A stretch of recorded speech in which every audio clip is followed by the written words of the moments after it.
Umar, selamat petang Pak Henry. Selamat petang, Mbak. Pak Henry, kami mau konfirmasi 9 pelaku yang sudah ditangkap semuanya sudah jadi tersangka. Untuk 9 pelaku sudah kita amankan dan sekarang semuanya sudah menjadi tersangka dan kita lakukan penahanan di Polresta Samarinda. Untuk motifnya Pak, apa dari hasil penyelidikan yang terbaru, apa hasil motifnya Pak?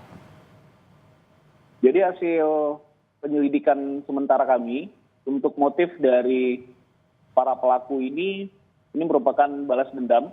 Tapi untuk motif lebih lengkapnya nanti akan kami sampaikan karena sekarang karena baru saja kita amankan tadi pagi para pelaku ini, baru nanti akan kita lebih update lagi ke teman-teman media. Tapi bisa dapat kami sampaikan bahwa para pelaku ini jumlahnya ada 9 orang. 1 orang merupakan eksekutor yang melakukan penembakan langsung kepada si korban.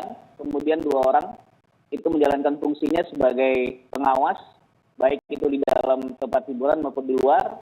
Kemudian juga ada 6 orang lainnya yang itu mengawas sebagai pendukung. Mereka standby di mobil yang ada di luar dari tempat hiburan. Kemudian juga ada 2 motor yang berada di depan dan di belakang dari si pelaku pada saat melakukan aksi penembakannya.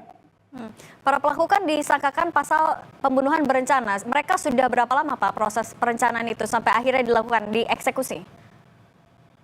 Dari hasil penyelidikan kami, sementara kita temukan fakta bahwa yang bersangkutan sudah merencanakan sekitar 2 bulan yang lalu melakukan berkumpul di salah satu rumah dari pelaku, kemudian sudah menyiapkan berbagai rencana yang kami rasa itu cukup baik dan cukup komplit rencananya. Kami lihat dari proses perencanaan hingga proses eksekusi, pasca eksekusi semuanya sudah mereka siapkan dengan sangat baik.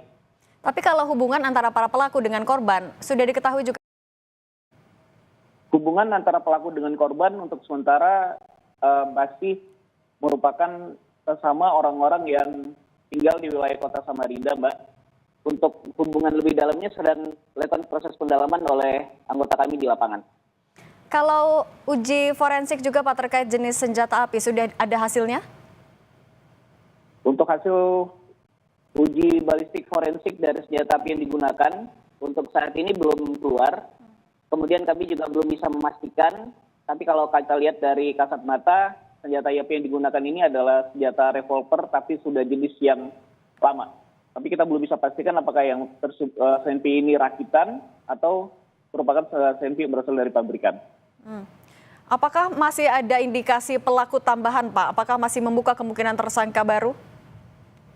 Masih sangat membuka kemungkinan untuk masih adanya tersangka baru, tergantung dari proses interogasi dan wawancara nanti kami lakukan terhadap para pelaku tentang pihak-pihak lainnya yang mungkin masih ada kemungkinan keterlibatannya dalam rangkaian kejadian ini, Mbak. Pak, dari 9 pelaku itu pihak yang melakukan perencanaan ada di antara 9 orang itu ya Pak? Ada, Mbak, sudah ada. Pihak yang perencanaannya sudah ada di sana. Oke, baik. Pak Kombes Henry Umar, terima kasih sudah berbagi di Kompas Petang. Saya selalu Pak. Ya, terima kasih, Mbak.